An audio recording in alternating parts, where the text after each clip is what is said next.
Praise God. ఈరోజు దేవుడిచ్చిన కృపను బట్టి దేవునికి వందనాలు చెల్లిస్తున్నాను. ఈరోజు ఒక అధ్యాయం ద్వారా దేవుడు ఏం మాట్లాడతాడో గ్రహిద్దాం రండి. లూకా సువార్త 12వ అధ్యాయము 22వ వచనం నుండి. అంతటా ఆయన తన శిష్యులతో ఇట్లా నేను, ఈ హేతువు చేత మీరు ఏమి తిందుమో అని మీ ప్రాణంను గూర్చి అయినను, ఏమి ధరించుకుందుమో అని మీ దేహంను గూర్చి అయినను చింతింపకుడి. ఆహారము కంటే ప్రాణమును, వస్త్రము కంటే దేహమును గొప్పవి కావా? కాకుల సంగతి విచారించి చూడుడి. అవి విత్తవు, కోయవు, వాటికి గరిసె లేదు, కొట్టు లేదు. అయినను దేవుడు వాటిని పోషించుచున్నాడు. మీరు పక్షుల కంటే ఎంతో శ్రేష్ఠులు. మరియు మీలో ఎవడు చింతించుట వలన తన ఎత్తును మూరడెక్కువ చేసుకొనగలడు? కాబట్టి అన్నిటికంటే తక్కువైనవి మీ చేత కాకపోతే తక్కిన వాటిని గూర్చి మీరు చింతింపనేలా? పువ్వులు ఎలాగూ ఎదుగుచున్నావో ఆలోచించుడి. అవి కష్టపడవు, వడకవు. అయినను తన సమస్త వైభవముతో కూడిన సొలొమోను సైతము వీటిలో ఒకదాని వలనైనను అలంకరింపబడలేదని మీతో చెప్పుచున్నాను. నేడు పొలములో ఉండి రేపు పొయ్యిలో వేయబడు అడవి గడ్డిని దేవుడిలాగూ అలంకరించిన ఎడల, అల్ప విశ్వాసులారా, మీకు మరి ఎంత నిశ్చయంగా వస్త్రములనిచ్చును? ఏమి తిందుమో, ఏమి త్రాగుదుమో అని విచారింపకుడి, అనుమానము కలిగి ఉండకుడి. ఈ లోకపు జనులు వీటినన్నిటినీ వెతుకుదురు. అవి మీకు కావలసి ఉన్నవని మీ తండ్రికి తెలియను.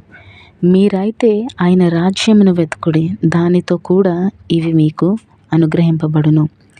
చిన్న మంద, భయపడకుడి. మీకు రాజ్యము అనుగ్రహించుటకు మీ తండ్రికి ఇష్టమై ఉన్నది. మీకు కలిగిన వాటిని అమ్మి ధర్మము చేడి పాత గిలని సంచులను పరలోకమందు అక్షయమైన ధనమును సంపాదించుకొనుడి. అక్కడికి దొంగరాడు, చిమ్మట కొట్టదు. ఈ వాక్య భాగ్యం మనము చూస్తే ఇక్కడ దేవుడు చెప్తున్నాడు, ఏమి తిందుమో, ఏమి త్రాగుదుమో, ఏమి ధరించుకుందుమో అని చెప్పి మీకోసము మీరు చింతించకండి అని అంటున్నాడు. నిజమే కదా. ఈరోజు అనేక మంది జీవితాల్లోనే ఇదే విధంగా చింత ఎక్కువైపోయింది. ఏమని, ఎలా జీవిస్తామో, ఏం తింటామో, ఏం త్రాగుతామో అని చెప్పి ఈ చింత ఎక్కువైపోయింది. అంటే ఈ లోకపు విధమైన చింత ఎక్కువైపోయింది. కానీ దేవుడు ఏమంటున్నాడు, వీటి కొరకు మీరు చింతించకుడి, కానీ నా రాజ్యం కోసము, నా నీతి కోసము మొదట వెతకండి అంటున్నాడు. నిజంగా ఈరోజు మనుషులమైన మనము ప్రతిసారి ఏం ఆలోచిస్తూ ఉంటాము? మనం ఏం ధరించుకోవాలి, మనం ఏం తినాలి, మనం ఏం తాగాలి, మనం ఏ విధంగా జీవించాలి, ఇదే ఆలోచిస్తూ ఉంటాం. కానీ చాలాసార్లు మనం మిస్ అయ్యే ఒక మెయిన్ పాయింట్ ఏంటంటే, దేవునితో నేను ఎప్పుడు సమయం గడపాలి, నేను దేవునితో ఎప్పుడు మాట్లాడాలి, ఎప్పుడు దేవుడు నాతో మాట్లాడుతూ ఉంటాడు, నేను ఎప్పుడు గ్రహించాలి, నేను ఎప్పుడు దేవుని మాట వినాలి, ఇది మాత్రము ఎప్పుడు మనుషులు ఆలోచించట్లేదు. చాలా తక్కువ మంది దేవుడు ఏం మాట్లాడతాడో కనిపెడతాము అని చెప్పి చాలా తక్కువ మంది ఉన్నారు ఈరోజు ఈ లోకంలో మనం చూసుకున్నట్లయితే. కానీ ఈరోజు మనం అలాగ ఉండాలని చెప్పి దేవుడైతే ఆశించట్లేదు. ఎందుకంటే ఈరోజు దేవుడు అంటున్నాడు, ఆకాశ పక్షులను చూడండి, కాకుల్ని చూసి వాటిని విచారించండి. అవి విత్తవు, కోయవు, కొట్లలోని కూర్చుకొనవు, వాటికి కొట్లు లేవు. కానీ మీరు పక్షుల కంటే ఎంతో శ్రేష్ఠులు కదా అని చెప్పి దేవుడు అంటున్నాడు. అయితే ఇంకొక విషయం దేవుడు ఏం చెప్తున్నాడంటే, సొలొమోను గొప్ప రాజు, అంత జ్ఞానంతో రాజ్యాన్ని కట్టాడు. రాజ్యంలోని చాలా ధనమున్న రాజు ఆయన సొలొమోను. అయితే సొలొమోను అలంకరించుకున్నంత కూడా, అంటే గడ్డి పువ్వులకు దేవుడు ఎలాంటి అందం ఇచ్చాడంట, ఎలాగ వాటిని సృష్టించాడంట అందంగా.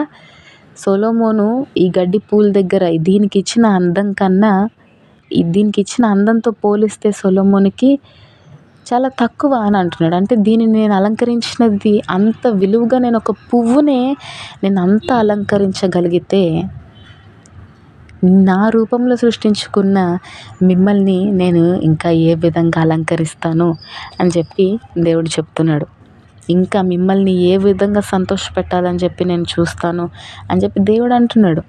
నిజంగా ఈరోజు మనకి ఏది కావాలన్నా మనము మన తండ్రిని అడిగితే, మనము మన తండ్రి క్షమను కోరుకుంటే, మనం మన తండ్రి ఒక ఆశను మనం తెలుసుకొని ఆయన కోసం మనం జీవిస్తే, మనకి ఏది కావాలో, మనకి ఏది అక్కరగా ఉందో ప్రతి ఒక్కటి ఆయన తీరుస్తాడు. వెంటనే ఆయన తీరుస్తూ ఉంటాడు. ఆయనకు ఏది తక్కువ కాదండి. రక్షించనరకుండునట్లు ఆయన చెవులు మందం కాలేదు, ఆయన చేతులు కొరచ కాలేదు. ఆయన ఖచ్చితంగా ఆయన చెయ్యాలి అని అనుకుంటే తగిన సమయంలోని ఆయన ఖచ్చితంగా చేసే దేవుడు. ఈరోజు మీరు కష్టాల్లో ఉన్నారేమో, కష్టాల్లో ఉండి నేనేం తినాలి, ఏం తాగాలి దేవా, నేను ఏ విధంగా జీవించాలి, నా దగ్గర సరిగ్గా బట్టలు లేవే, సరిగ్గా తినడానికి ఆహారం లేదే అని చెప్పి మీరు బాధపడుతున్నారేమో, దేవుడు పరీక్షిస్తున్నాడేమో గ్రహించండి. ఉన్న దాంట్లోని మనము సరిపెట్టుకొని మనల్ని మనం సరిదిద్దుకుంటూ మొదటిగా ఆత్మీయతలోని మనం ఎదగాలి. మనం ఆత్మీయతలో ఎదిగే కొలది దేవుడు మనల్ని శారీరకంగా మనకి కావాల్సిన ప్రతి ఒక్కటి ఆయన దయచేస్తూనే ఉంటాడు. మొదటిగా మనం ఆయనకు స్థానం ఇచ్చిన ఎడల ఆయన మన జీవితంలో ఏం చేయాలో అది ఆయన చేసుకుంటూ వెళ్ళిపోతాడు. మనం కేవలము విధేయులుగా ఉండాలి దేవుని మాటకు. దేవుడు ఏం మాట్లాడుతున్నాడు అని చెప్పి మనము గ్రహించేవారుగా ఉండాలి. ఈరోజు చింతించటం వలన దేవుడు అంటున్నాడు, చింతించటం వలన ఎవడు తన ఎత్తును ఒక మూరడు ఎక్కువ చేసుకోగలుగుతున్నాడు అని చెప్పి దేవుడు అడుగుతున్నాడు. నిజమే కదా, చింతిస్తూనే ఉంటారు కొంతమంది అయితే. ఎన్ని ఉన్నా కొంతమందికి తృప్తి లేని జీవితం. నాకు ఇంకా అది ఉంటే బాగుండు, నాకు ఇంకా ఇది ఉంటే బాగుండు అని అనుకుంటూ ఉంటాం. అవును, మన సహజము ఆశ ఉంటుంది. కానీ అత్యాశకి వెళ్తే దురాశ దుఃఖానికి చోటు. నిజంగా ఈ దురాశతోటి మనం ఎప్పుడు ఉండకూడదు. దురాశతో ఉన్నాం అనుకోండి, ఎన్ని ఉన్నా కూడా ఇంకా కావాలి, ఇంకా కావాలి అని చెప్పి మనము అది అవసరం లేనప్పటికీ కూడా దానికోసం మనం ఆలోచిస్తా, దానికోసమే తాపత్రయపడతా ఉన్నాం అనుకోండి, ఇవ్వడానికి దేవునికి ఏమీ తక్కువ కాలేదు. కానీ అది పొందుకున్న నీకే దుఃఖం. ఎందుకంటే అది నీకు ఆ సమయంలో అవసరం లేదు. కొన్నిసార్లు మనం ప్రార్థన చేస్తాం, ఏదన్నా మనకి కావాలంటే, ఏదన్నా మనకి నచ్చిందంటే మనము ప్రార్థన చేస్తాం. కానీ కొన్నిసార్లు దేవుడు జవాబు ఇవ్వడు. ఆ సమయంలోని మనము దేవుణ్ణి పరీక్షించడానికి వీలు లేదు. దేవా, నువ్వు నాకు ఎందుకు ఇవ్వలేదు, నువ్వు నాకు ఇచ్చుంటే బాగుండు, ఆ విధంగా ఈ విధంగా మనము లోకరీత్యా మనం మాట్లాడడానికి వీలు లేదు. దేవుడు ఏది చేసినా మన మేలుకే చేస్తాడు. మేలు చేయుటకై యెహోవా మీతో కూడా ఉన్నాడు అని చెప్పి దేవుడే చెప్తున్నప్పుడు మనము ఇంకా దేవుడిని బాధ పెట్టేవారిగా మనం ఉండకూడదండి. ఎంత పొందుకున్నా కూడా దేవా నాకు ఇంకా అది దయచేయి, నాకు ఇంకా ఇది దయచేయి అని అంటే దేవుడు నవ్వుతాడంట. వెర్రివారిగా చూస్తాడంట దేవుడు. నాకు ఇంకా ఆస్తి ఇవ్వు, నాకు ఇంకా పెద్ద పెద్ద భవనాలు ఇవ్వు, నాకు ఇంకా మంచి మంచి వస్తువులు ఇవ్వు అంటే నీకు ఇస్తాను సరే, నువ్వు నా కోసం ఏం చేస్తున్నావు అని అంటాడు దేవుడు. నిజంగా ఆయన మనకి దయచేసే కొలది మనం ఇంకా కృతజ్ఞత కలిగిన వారిగా ఉండి దేవుని కోసం ఏమన్నా చేసేవారుగా ఉండాలి. ఎందుకంటే మన జీవితం మొదలుకొని చిన్న ప్రాయం నుండి దేవుడు మనల్ని కంటికి రెప్పలా కాపాడుతూ వచ్చాడు, ఏ అపాయము రాకుండా.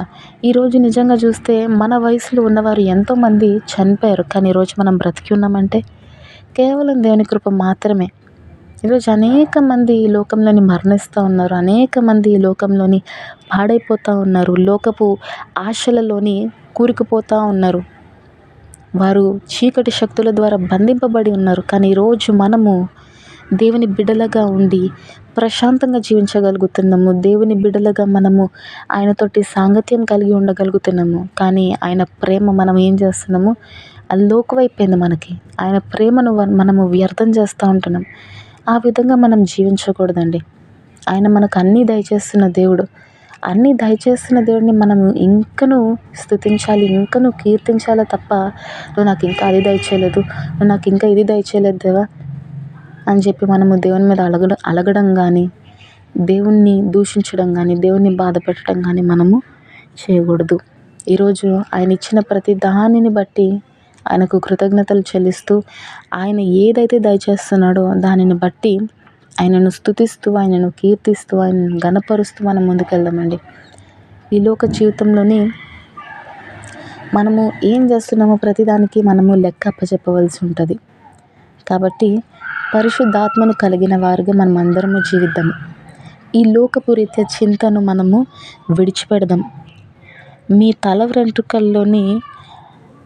వెంట్రుకలు అన్నీ లెక్కింపబడి ఉన్నవి, భయపడకుడి, మీరు అనేకమైన పిచ్చుకల కంటే శ్రేష్ఠులు కారా అని చెప్పి దేవుడే చెప్తున్నప్పుడు మనం ఎందుకు భయపడాలి? ఎందుకు మనం చింతించాలి? చింతించాల్సిన అవసరం లేదు. చింతించడం కన్నా ప్రార్థన చేయండి. యేసు ప్రభువు అన్నారు కదా, ఆ సమయంలోని ఎప్పుడైతే ఆయన సిలువ వేయబడుతున్నారో ప్రతి ఒక్కరూ ఆయనను చూసి ఏడుస్తున్నప్పుడు, అమ్మా నా కోసం చింతించకండి కానీ మీకోసం, మీ పిల్లల కోసము చింతించండి అన్నాడు. అలాగ చింతించమంటే నాకు అది కావాలి, ఇది కావాలి అని చెప్పి లోకరీత్యా మనము చింతించడం కాదు.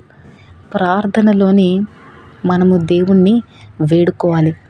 ఏమని? దేవా నా బిడ్డలను కాపాడు, నాకు నువ్వు దయచేసిన ప్రతి దాని చుట్టూ నువ్వు కంచె దేవా, ఈరోజు నువ్వు దయచేసిన దానిని బట్టి నీకు వందనాలు, నీకు కృతజ్ఞతలు అని చెప్పి మీరు దేవునికి ప్రార్థన చేయాలి. కృతజ్ఞతలు కలిగిన జీవితంగా మన జీవితం ఉండాలి. ఆయన ఏమేమి కార్యాలు అయితే చేశాడో ప్రతి కార్యాన్ని మనము గుర్తు చేసుకుంటూ ఉండాలి. దేవుడు మనకి జ్ఞాపక శక్తిని దయచేశాడు, దేవుడు మనకి జ్ఞానాన్ని దయచేశాడు. వ్యర్థం చేయకండి దానిని. దేవుడు ఏదైతే దయచేశాడో ప్రతి దాని చుట్టూ ప్రార్థన అనే కంచెతోటి దాని చుట్టూ అగ్ని కంచె వేయండి. మీరు సాతానుని ఎదిరించాలి. మీరు ప్రార్థన చేయడం వల్ల మీరు ఎప్పుడైతే సాతాన్ని ఎదిరిస్తారో అప్పుడు వాడు మీ దగ్గర నుంచి పారిపోతాడు అని చెప్పి వాక్యం సెలవిస్తుంది. నిజమే, మనం ఎదిరించాలి.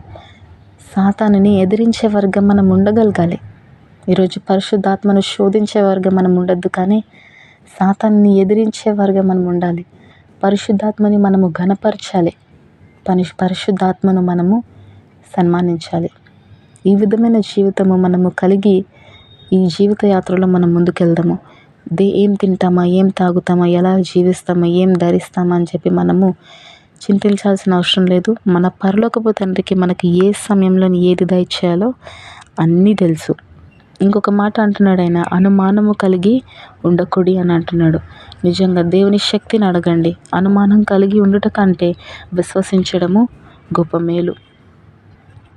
విశ్వసించండి, దేవుని వాక్యంను పట్టుకొని ముందుకు వెళ్ళండి.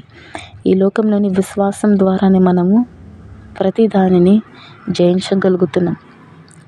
విశ్వసించి దేవునికి శక్తి ఉంది, దేవుడు నా పక్షాన పోరాడే నా దేవుడు అని చెప్పి మీరు ఎప్పుడైతే విశ్వసించి మీరు ముందడుగు వేస్తారో మీ ప్రతి పనిలోని కూడా దేవుడు మీకు విజయాన్ని దయచేస్తాడు. అది చదువే కావచ్చు, లేకపోతే మీ పని పాటలే కావచ్చు, ఏ విషయంలోనన్నా దేవుడు ఖచ్చితంగా మీ పక్షాన పోరాడతాడు. ఆయన పోరాడే దేవుడు, ఆయన మౌనంగా ఉండే దేవుడు కాదు. మీలో విశ్వాసం ఉన్నట్లయితే, మీరు ఆయన మీద ఆధారపడినట్లయితే ఆయన మీ పక్షాన ప్రతి కార్యాన్ని జరిగిస్తాడు. చనిపోయిన అనేక మందిని ఆయన లేపాడు. ఆయనకు సమస్తము సాధ్యమే. మీ జీవితంలో ప్రతి కార్యము ఆయన చేయగల దేవుడు. మనం కేవలం ఏం చేయాలి? విశ్వసించాలి. విశ్వాసము మాత్రము ఉంచి దేవుని నామాన్ని ఘనపరచాలి. ఆ విధంగా మనం జీవిస్తామని చెప్పి దేవుడు ఆశిస్తున్నాడు. ఆయనను సంతోషపెట్టేవారిగా మనము జీవిద్దాము. జ్ఞానము కలిగి ఉండటం వలన దేవుడు మనల్ని చూసి సంతోషిస్తాడంట. ఆ విధంగా మనం జీవిస్తూ దేవుని నామాన్ని మనం చేసే ప్రతి పని ద్వారా ఘనపరుస్తూ కీర్తిద్దాము, స్తుతిద్దాము. Praise the Lord. షలోమ్.